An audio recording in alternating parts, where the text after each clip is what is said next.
Hello everybody, my name is Benjamin Bloom. This is the Benjamin Bloom Football Channel. Please leave your bias at the door and join me as we try and make some sensible comment and analysis of Manchester United 6, Leeds United 2. And normally I come here with some sense of what I'm going to say and bones to pick out of a game.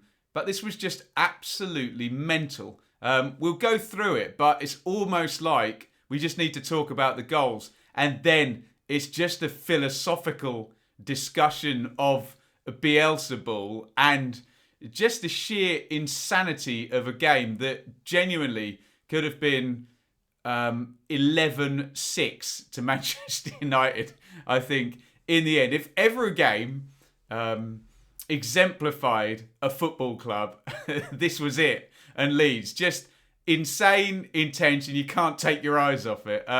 Incredible stuff. Quick thank you before we go into it to Jay Coyle. This is a Dearly Departed show.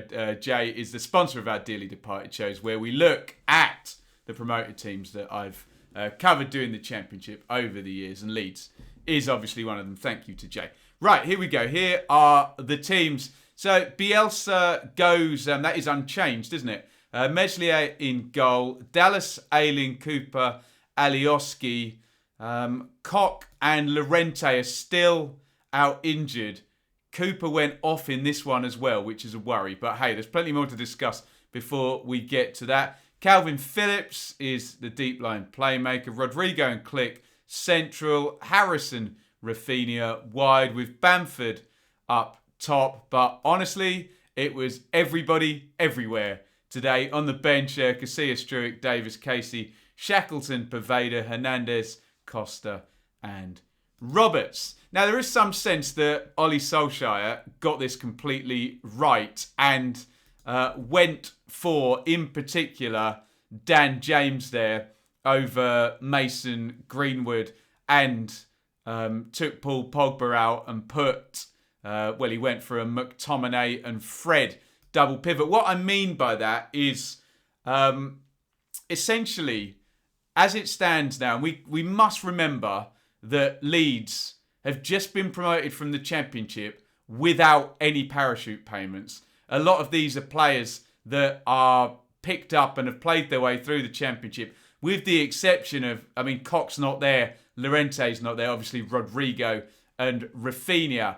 But they're incredibly open. They play incredibly attractive. So Solskjaer essentially put a stiff double pivot in and a load of pace, basically. And it worked a treat, didn't it? So De Gea in goal. Henderson played the last game. Shaw, Maguire, Lindelof, Wan-Bissaka, McTominay and Fred. James, who was so close to signing for Leeds, wasn't he? Fernandez, Rashford, Martial. We were talking about the Fab Five in the last game that included Pogba and Greenwood. But McTominay and James are going to account for half the goals today. So I think Solskjaer got this right, didn't he? And here we go. Now, we'll do the goals. Normally, I would look at big chances, but there frankly is no point, because I would be talking to you for about 35 minutes, because when we look at the numbers, both sides missed at least 4 big chances as well, 3 or 4 big chances. To my eye, I haven't looked at the sofa score numbers. I've got them to come later, but just I don't know what to call it. It was either the biggest train wreck of a game you've ever seen, or the most joyous, tacticless game into the bargain.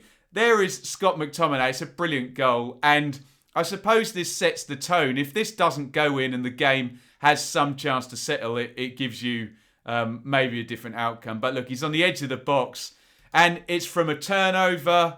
Manchester United work it. Leeds, I've said so many times on here, often when they turn it over, you're literally left with 2 centre-halves and Calvin Phillips, and the fullbacks somewhere up the pitch, the central midfielders somewhere in rotation, and they turn it over, they get it to McTominay. It's a great strike with the right foot there. Alioski's trying to close it down, but McTominay just arrows it into the corner. Gary Neville made a good point he started the game like Paul Scholes, and you see what we mean. When we talk about the second goal, which is literally a minute later, and yes, Leeds are open, but they're punished by real quality here. McTominay, it's a brilliant first touch where he steps over the ball with his left foot, controls it with his right foot, and then hits it across Meslier. Just devastating from McTominay, who started the game absolutely brilliantly. And your worst nightmare, if you're a Leeds fan, is coming true. You know your best chance in the Premier League is this pattern of play and attack and get men forward. But if a high-end Premier League team with high-quality players does take advantage, this is essentially what happens. 2-0 after 3 minutes. My God. Here's the third goal, and often we look for things to criticise when we look at goals. And I have to say, I like very much Luke Ayling. He's a right back playing at centre back, and assuming we might not see Liam Cooper in the next Leeds game, he's certainly going to be there a while longer now with Koch, Cooper and Llorente possibly out injured. But I think it's quite poor from Ayling. Again, it's a quick turnover, and he just doesn't. He just sort of half commits to closing this one down. And okay, you've got the risk with Fernandes that you go in for the tackle and he's going to do you, knock it to the side and go down, and it's a penalty. But yeah, just kind of half closes it down, and Fernandes fully commits to the shot and sort of blasts it through Ayling. That's kind of the first one I can criticise. This one's horrible though. It's 4-0, and it's another set play from Leeds, and it's poor on 2 counts. I was loath to criticise Dallas. Was it Souček in the West Ham game? Who's about a foot taller than him climbing. But this is so poor from Dallas and Phillips, isn't it? Where Dallas just doesn't get anywhere near Martial on the near post. Bamford's been given the job of doing the near post, and it's like Martial runs one way around Bamford, Dallas runs the other and loses him. Martial flicks it, and Phillips, honestly, for such a good player like Phillips, who's known for being able to smell the danger, actually, particularly less so in set plays, but in open plays. But yeah, he just lets Lindelof go. You can see he's got him about 2 seconds before that, lets him go, and okay, the 2 early goals were quality from McTominay, but then the next 2, not so much. Ayling doesn't close, and then another set play by Leeds. It's becoming a recurring nightmare for their fans there. 4-0. Leeds do get one back, and it's a really nice header actually from Liam Cooper, who glances it in off the far post.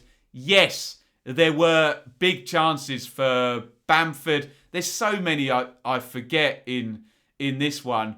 But there's no point going through the big chances because there's 9 goals to look at, and it's 4-1 at half-time. Bielsa rings the changes, actually, doesn't it, at half-time? And Phillips and Click come out for Shackleton and Struijk. Shackleton goes and plays right back again, and Dallas goes and plays in midfield, as does Struijk. Some sense that they're both on 4 yellow cards, and Bielsa doesn't want them both banned. But we have seen Bielsa make double substitutions at half-time and completely switch around a load of positions, haven't we? We'll see. He'll probably turn around and say, no, I wasn't doing it for the suspensions. But hey, we'll find out after the game. And it's 5-1. 65 minutes in, as you can see there. That's Dan James, who was destined to score today, wasn't he? McTominay does really well in the first instance. I think Gary Neville's right in the commentary. He's trying to find Fernandes, and he kind of mishits it, doesn't he? But it goes straight to James, touch, and he smashes it through Meslier there, who looks like he's got his angles right, and maybe that was the best chance through the legs when you look at the keeper's setup there. 6-1.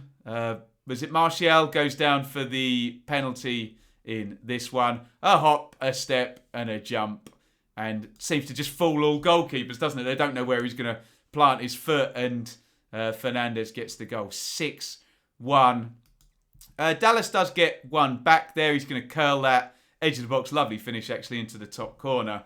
However, there was a period of this game where Manchester United genuinely could have scored. I would say a 10 or 12 minute period where Manchester United could have scored another 4 and Leeds could have scored another 2. It was complete insanity. Absolutely crazy. It did, in the end up 6-2. Here are the numbers. I mean, it's ridiculous. 26 shots for Manchester United, 17 for Leeds United. What's that? 43 shots. Leeds 3 on target. Manchester United 14. They could have scored 10.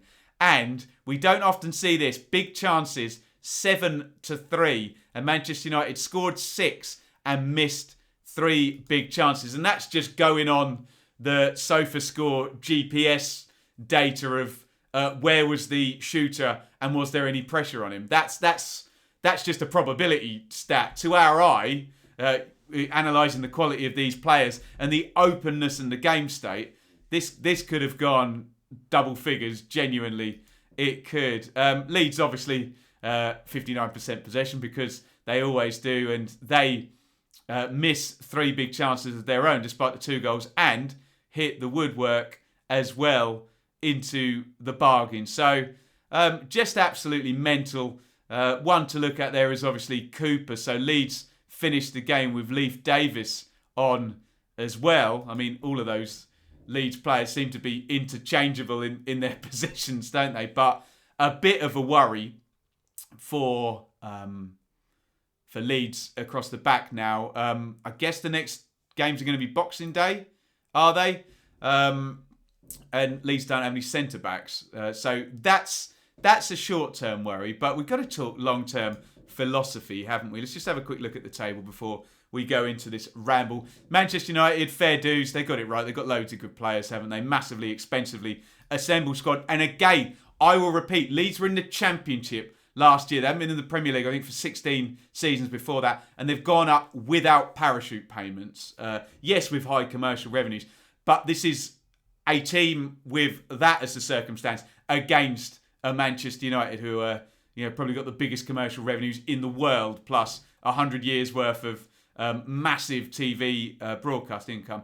Deserved, obviously. However, one does need to look at the big picture when we're analysing this a little bit. I know Leeds is a big club with a huge tradition and a great rivalry with Manchester United, but they're in rather different places in terms of their ability to build and recruit a squad when you stop the clock today in 2020, whatever date we are, December the 20th, 2020. It's nearly Christmas, everybody. There's the table. So Leeds have gone on to 30 goals conceded, which is comfortably the worst goals conceded. I was going to say defensive record, but some people rightly pick me up. Judging a team's defence purely on the goals conceded is a bit basic. There's always more to it than that, isn't there? But they scored 24, so they're up there with the best attacks in the league. You see Liverpool way out there on 36, but they've had a 7-2 of their own this season. So as I say, it is a bit basic just to look at the goals for and against. Doesn't tell the whole story. Tells most of it though, doesn't it? So Leeds down in 14th with Arsenal 3 points below them, and then that bottom 5 that look like they're all in for a bit of a slog this season. Indeed. So, like I said at the top of the video, I don't really feel that this is a game that you dissect bit by bit because it was mental. I think what needs to be kind of discussed really is the Bielsa blueprint, and they were bringing it up a lot. We've covered it for 2 years on this channel. It's open, it's enthralling, it's thrilling, all of those things. But when it breaks down like this, and I'm remembering back to Leeds winning 5-4 at Birmingham last season, when it breaks down and the game doesn't become flowing and thrilling, for example, like Leeds versus Manchester City was, it just becomes mental and insane and all-out attack. And you get back to this whole thing with Bielsa of, does the philosophy ultimately drive you to madness and ultimate glorious sort of failure? Do you know what I'm saying? Is you look at this, and I was sort of thinking when I was watching the game, if you took the best players in the Premier League, and let's say 4 or 5 of the best players, because no team ever has the 11 best players in the Premier League. But if, for example, you put Mo Salah and Virgil van Dijk and Kevin De Bruyne and I'm convincing myself almost saying the names, Paul Pogba and whoever into this, would they win the title? Or would they actually get beaten by a team that has more than one string to the bow? And I don't mean that to be unfair to Leeds, because they've got many strings to their bows, but they're always going to play this way. We know this. We know from day one to the day Bielsa leads, probably to the day he dies, this is what he believes, and this is the way that he's going to attempt games. And you just wonder, Bielsa has won titles, hasn't he, in Argentina?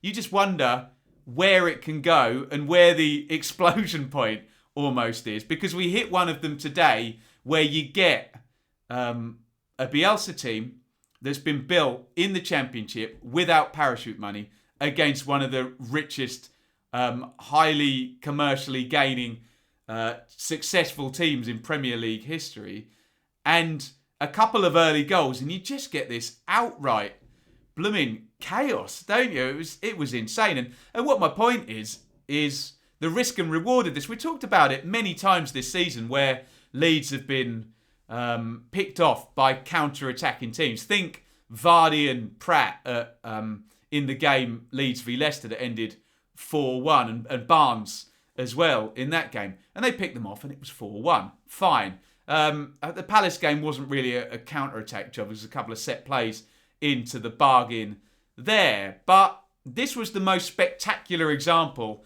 of it transitioning from thrilling and exciting to just outright damn chaos. And where's the risk and reward? And how does it play out across 1 year, 2 years in the Premier League? I suspect that, providing that these days are few and far between, and I've picked out 2 over the past 2 years with Leeds, where I can think of another one actually, where did they get hammered by West Brom? I think Leeds, possibly in 18-19. I think I'm remembering that correctly. I can think of one where, again, the Birmingham 5-4 and this one. So they do seem to be few and far between these days, sort of one a season. So if that's the case, on you go and you build and you add better and better players into this crazy system, and on you go. And it is all okay in the end, and you're building. However, I know what the feedback's going to be and the comments. They're going to say, is this the one chink in the absolutist approach of Marcelo Bielsa, whereby there is never any situation where he goes, oh, you know what today, lads? Let's keep it tight for the first 20 minutes. Play the channels. We're going to stick an extra body in central midfield. He's just never going to do it. He's not. He's not done it for 2 decades. So is that the chink? And if you're a Leeds fan, is that chink in the armour enough for you to say, oh, Bielsa, please, just once in a while, just do that. Just keep it tight for the first 20. And I'm impartial. I support Ipswich. I'd love my team to be this mental, honestly. So I'm impartial. But you let me know if you're Leeds fans. Do any of you at any point think, oh, you know what? I wish he would do that every now and then and keep it tight for 30 minutes and play a 4-5-1 defensive sort of formation. I don't know. Will he grow to do that in the Premier League? I don't know. But you Leeds fans, let me know. Would you sacrifice that for what ultimately most weeks is just glorious and thrilling and insane, but not mental like this was today? So I don't think it's a day to be analysing each individual goal. I think in the comments, I'd love to hear about just football philosophy, and could you add just a little plan. I mean, he's never going to have a plan B, is he? He is the absolutist, and it's all about this process and this way of playing. But could there be a plan A1 to go along with the plan A, where I don't know if he can. I don't know if he's capable. Let me know what you think in the comments. I didn't find it glorious and thrilling today. I found it mental and curious and uncomfortable at times, especially when Leeds could have gone 7, 8, 9, 10 in the second half. But shouldn't great art make you feel uncomfortable at times? I think it probably should, shouldn't it? However, are we treating this like art rather than sport, where the objective is winning, not thrilling the likes of me? Wow. And there I turn into the philosopher, the COD philosopher, probably, for 30 seconds. But you know what I'm saying, don't you? Right. Get involved. Get involved down in the comments. We need to say thank you once more to Jay, who is our sponsor for our Dearly Departed shows. But I'm so interested, particularly in what I've said in the last few minutes of the video, in what you think about that. It was Manchester United 6, Leeds United 2. And from me, I'm slightly confused, slightly befuddled. I'm not sure what to make of it. And I need you to help me in the comments. And with all of that being said, it's a big over and out.